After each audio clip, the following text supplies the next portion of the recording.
everyone. This video is a brief introduction of how to control more than one pieces of neon flex tube in synchronous. As far as we know, all the neon flex tube, by connecting them all in one controller, it's okay to work. If all the neon flex tube, such as we here now, we have two neon flex tube. You can connect both the neon flex tube in this one controller. If all of them, the total power is less than the controller power of this controller. This is a very simple way. But in a project, normally we have many pieces of neon flex tube and in different application, and we want to control them in synchronous. Then at the moment, what we should do at this moment, actually an amplifier is very important in the total project.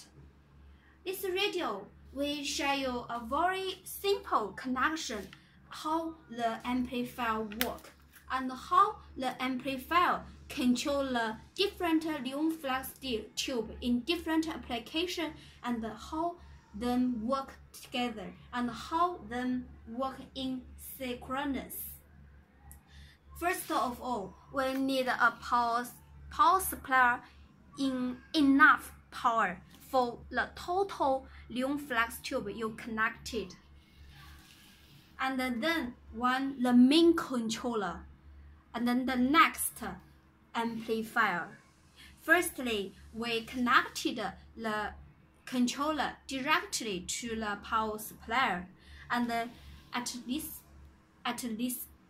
output we have RGB and the positive, net positive. Connect the wire to the neon flex tube directly, and the next we want to use the amplifier. We should put 4 wire directly to the amplifier to enlarge the controller signal. Here we have 4 wire. This is RGB, and to this RGB. And the next, at the output, it also have RGB side. Then this output we directed to connect the neon flex tube.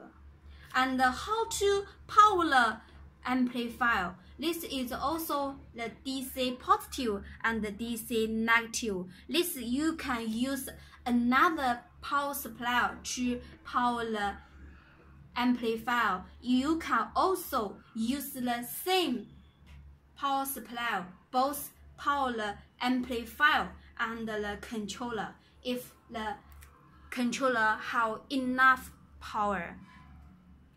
Hope I'm understanding. Thank you for listening.